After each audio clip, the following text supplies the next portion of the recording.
Hi folks, and welcome to this week's episode of Ask Leah. Tonight I'm going to dedicate this episode to answering your questions about job interviews. So if you have a question, if you've got a job interview coming up, please do pop it in the comments and I will do my best to answer while we're live tonight. The reason I want to focus on job interviews tonight is because in the last couple of weeks I have done some one-on-one coaching with multiple people in the job interview space, and I've also run some workshops on this for organisations recently, and the same questions keep coming up. So I really want to share just a snippet of the tips that some of the top HR professionals across Gippsland have given me about what they're looking for in job interview candidates. So let's get straight into it. Hi, Tracy, welcome. So the first step when preparing for a job interview is exactly that. It's to be prepared. Now, some people overshoot this and tie themselves in real knots in trying to anticipate every question that they could be asked. And that often really feeds nerves because the reality is you don't know what they're going to ask. Hi, Courtney. So when preparing for a job interview these days, most job interviews, particularly in bigger companies and organisations, are still their behavioural or competency-based job interviews. What on earth does that mean? That means that usually they will ask you very specific questions, such as, tell us about a time you've had to communicate a difficult message and how that was received and how you went about it. And if you don't know this is coming, if you don't know this is what they're looking for, that can really stump you. So particularly I work with a lot of sort of middle-aged people towards the end of their working life, and they might have been in a job for 30 years and haven't been in a job for a job interview in forever. And, you know, they're used to just being able to talk theoretically, which is the old style of interviewing, and now it is super specific. And there's very good reason for that. Hi, Emma. Hi, Erica. The reason that job interviews are now so specific is because employers are shifting away from falling into the trap of hiring people who can talk the talk in a job interview and then not walk the walk when they're in the role. So they ask specific questions because the best indication of how you're going to behave in a job is how you've behaved in the past. Now, some people say, oh, but how do I prepare for every question that I could be asked? The reality is you don't. The key is look at the job ad and look at the position description. Now, if there are selection criteria, the questions for the job interview will usually be based on the selection criteria. But even if they're not, for example, with the person I coached today, we went through the position description. There was no selection criteria, but there was key areas of focus for this job. It's a leadership position, so it had things like leadership is obviously going to be in there in some format. Communication and ability to have difficult conversations, that's in there. Health and safety was one of the highlights as well. So when working with this person to prepare for the job interview, we picked out that 5 or 6 key areas and went, right, we don't know what the questions will be, but there's likely to be questions around these areas. So we then prepared at least one example for each of those areas. Now, how do you prepare an example? You do need to get specific. Some people, you know, I'll say, give me an example of a time you've, you know, a good communication example from your workplace. And people will say, oh, there's been so many, I communicate all the time. Well, of course you do. But what you're actually being asked to do is pick an example that highlights how you go about communication and what you do in a difficult situation. So even though you don't know the question, you pick an example that's got some complexity to it. So you're not just going to pick an example where you gave someone a great compliment and that was really well received, because of course they're not going to ask you a lowball question like that. but they are likely to ask about a difficult conversation, or when you've had to deliver a message someone hasn't wanted to receive, or when you've had to performance manage someone. So if you think to yourself, right, when has there been a bit of conflict in the workplace, or when have I had to communicate under pressure, and can I talk to that? So when you think to yourself, right, this is the example I think I'll use, you then want to put it to something called the STAR approach. Now, STAR approach has been around for ages. There are different approaches to use, but this one still stacks up pretty well in terms of getting your thinking straight for how you talk through your example. Now, STAR stands for situation, task, action, and result.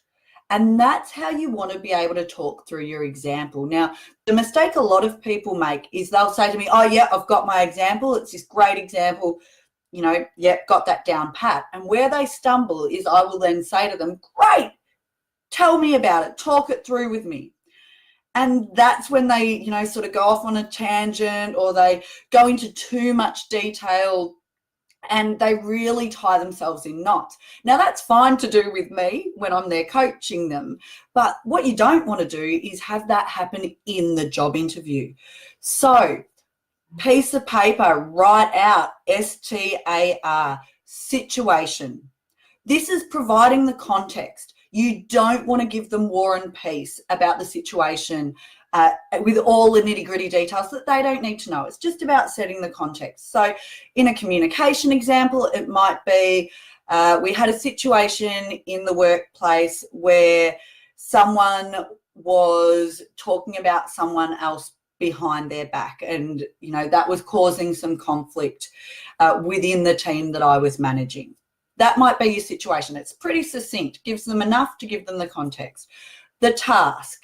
Okay, this is, and again, this is where people struggle, because we're not used to talking about what we do as individuals. We're really good at saying, oh, we, the team, did this.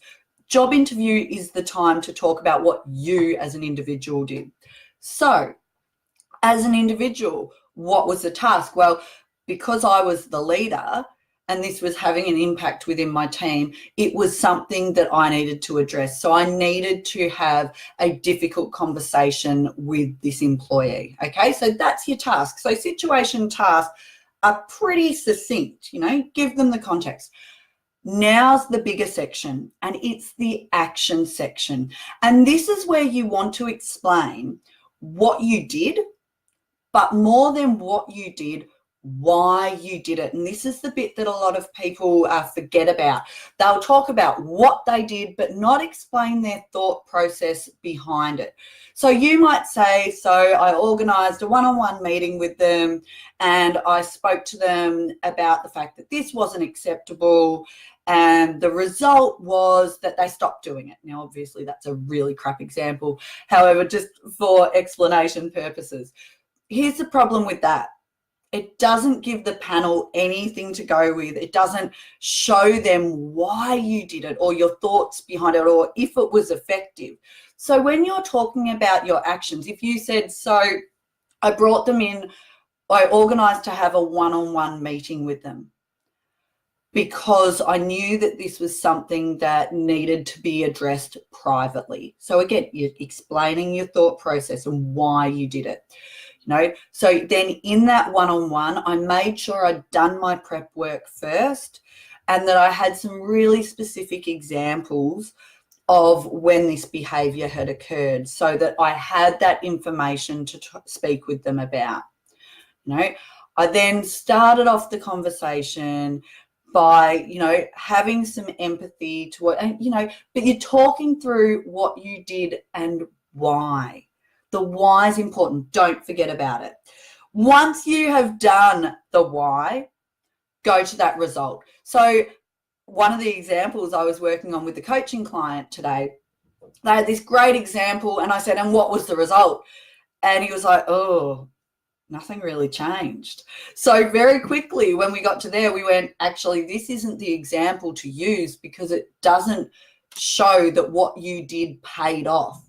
So we picked another one. He had heaps of examples, but it was only through putting it to the STAR approach that he discovered that that initial one probably wasn't the best. So again, you can't preempt the questions, but if you pick something with some complexity, then you can go wherever it takes you. So for example, with that one there, you could talk about leadership. If it was a leadership question, you could talk about communication, you could talk about managing performance. You can go a lot of different ways with that one question. So do that prep work, have your examples picked out. What you then do, and I really recommend this, create a one-pager, just a one-pager, with your examples dot pointed. So you might have a heading that says safety, and under that you might have 2 dot points just to prompt you, just to jog your memory about some safety examples, couple of words each. And you do that for your 4 or 5 criteria or your different subheadings, one pager. You take that into the job interview with you. That is absolutely allowed. That is good. That it will give you comfort. But the reason it needs to stay one page, I did work with someone a couple of months ago, and he came to the interview coaching with a folder, a binder folder, and it was chock full. And I was speaking to him about his last interview, and it hadn't gone very well. He'd got quite flustered during it. Turned out he had taken this entire folder into the job interview with him, and of course it had distracted him. He'd been asked a question, he was flicking through his folder to try to find the right page. That's not going to engage you with the panel. So you take your one pager and you put it off to the side. Your aim is to not look at it. But if you get asked a question that stumps you, you can glance down, see the prompt, go, oh, yep, that's the best example, and then respond. It just helps buy you a bit of time, helps prompt you, and ensure that you're more likely to speak using the most appropriate example. And then don't fall into that trap of, just responding straight away, giving an example, and walking out at the end of the job interview going, why the hell did I talk about that? I've got way better examples that I could have given. Okay, so in terms of questions, there's a whole heap you can prepare for. The one I really encourage you to prepare for is the weakness question. What would you say is your biggest weakness? This often comes up, doesn't always come up, but it often does come up. And people say to me, well, how do I answer that? And let me give you a bit of an idea of why this question is asked in the first place. Number one, it is a self-awareness question. They want to know, do you have the awareness of what your weaknesses are? So they don't want someone who says, oh, I can't really think of any, because we all have weaknesses. We all have multiple weaknesses. But at the same time, what you definitely don't want to do is just blurt out a weakness and let it kind of sit on the table for them to all awkwardly look down and around and think, geez, and that's why we won't be hiring you. So what do you do with this weakness question? You want to think about something that it is a weakness. It shows that you are self-aware, but that you can also talk to how you have worked on it and what you've done to address that weakness. Okay, so you're bringing it full circle around to sometimes a positive if you can. Okay, so I've worked with a lot of people on this question over the years, and I've had a whole gamut of different responses. One person used the fact that they didn't like conflict. Okay, now if you just sit that on the table, oh, I really don't like conflict, chances are you're not getting the job. But the way this person explained it was, she said, look, in the past, my biggest weakness has really been that I get uncomfortable with conflict and I'm not good at being assertive and having difficult conversations. However, I recognized that this was an issue for me, and so I took proactive steps to do something about it. Now, she'd come along to my effective communication workshop off her own bat to try to improve her skills. So she spoke about that in the job interview. And I knew this was an issue, so I sought out professional development. And she, said it was with Leah Method from MethMac Communications, and I went and did her assertiveness course and did some coaching with her so that I now have strategies to speak up even though I'm uncomfortable. Now, she added to this with a specific example to demonstrate her point. And she spoke about when she saw someone who was doing something unsafe, working at heights without the appropriate scaffolding in the workshop. And she said, I saw this and I knew it was unsafe, so I said something to the person straight away, and they bit her head off, but she stayed very calm and she explained why it was an issue and that she needed him to come down, and that if he wouldn't, she would have to report it to management. And so not only did she say what she'd done to correct the weakness, she also spoke about, here's an example that shows you I can now do it. Now, the great bonus in this case was one of the people on the panel knew me, knew my work, and they then had a conversation about their connection to me and my work, which helped break the ice for her and make her feel more comfortable and confident. So it's going that full circle. Still in preparation mode, another tip is make sure you have questions for them. And when I say have questions for them at the end, because I'll always say to you, do you have any questions for us? Yes, you do. But it is not about pay, because I tell you what, you should have asked the pay question before you even applied for the job, okay? In a really polite way, when you're ringing that number to find out information about the position, you ask for pay then, about the pay then. What's the pay range for this role? Because you should be knowing that so you decide whether to apply or not. It's not the time to ask how many holidays do I get a year? No, this is the time to show that you have done your research, that you've been thinking about the role, and you're thinking about what you can give them. How can you help the business or the organization? So some good questions might be, what would you see as the top priority for the successful applicant for the next 6 months? Or, you know, what in the next year, what would the best outcome be for the person in the role? You know, what would you like to see? So you're showing them that you're forward thinking, that it's not just about you. Okay. So there's a heap of tips around preparation. I just want to finish tonight with some tips on actually how your manner and your behavior in a job interview. Most of you have heard me say multiple times that these days, most employers aren't just looking for the person with the right experience, they're looking for the right person for the job. Now, this is a massive shift that's happened over the last sort of 10, 15 years, okay? It used to be, you've got the experience, you've got the most years. If you're in that job interview and you've got more experience than the next person coming in, then of course they're going to give the job to you because you're next in line and you've got the experience. That's not how it happens anymore. Yes, your technical skills and abilities are important. Yes, you have to have the experience. But guess what? That's what got you to the interview. That was the info on your resume that got you the interview. Now what gets you the job is showing that you are the right person, the right fit for an organization, the right person for the role. Now, a lot of that is out of your control, okay? Because you don't know what they're looking for. They might be looking for something really specific and you're just not aware of that. So it's not to try to pander to them, but it's to present the best version of yourself. So really simple things like, are you going into the interview with good energy in terms of, are you enthusiastic? It really is the secret sauce of job interviews.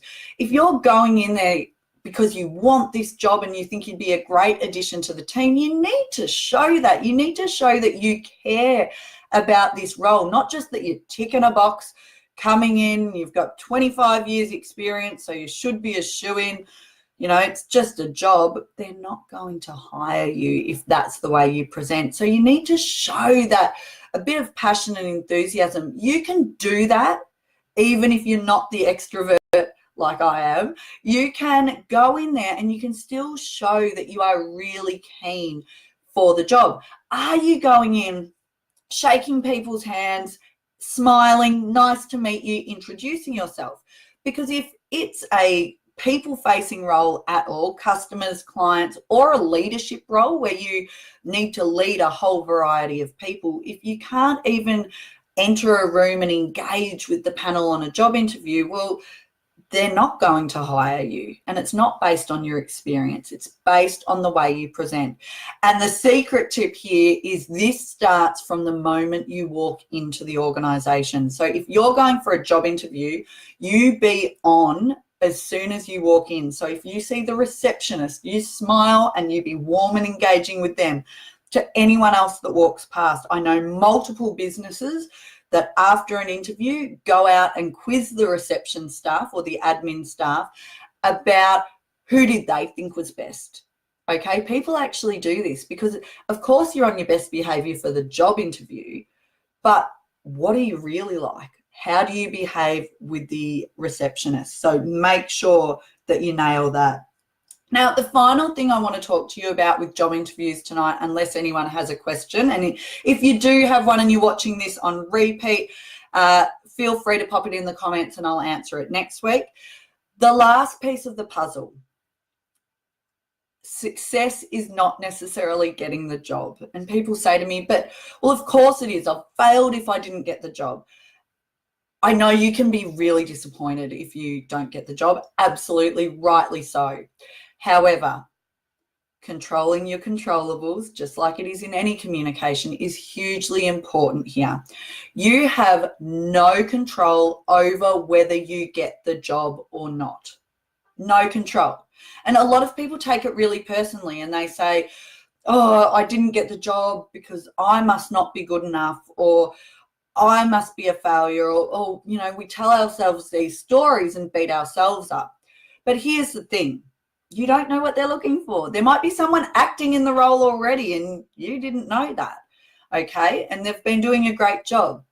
Success is being able to walk away knowing that you did your absolute best, and then the chips fall where they may. And if they want you and think you're a fit, they will hire you, and if not, they won't. But you can't control that. So really, if you can prepare well, have high energy and manage your nerves, which is a whole other episode, manage your nerves and present yourself in the best way possible, that is success. At best, you get the job. At worst, you get interview practice, and also put yourself on their radar for if anything else comes up. So that's it from me tonight. Certainly not an exhaustive list of job interview tips, but some of the key things to consider. If you've got a job interview question or any communication or soft skill question, please pop it in the comments or send me a private message and I will do my best to answer it next week. Have a great week, everyone. Cheers.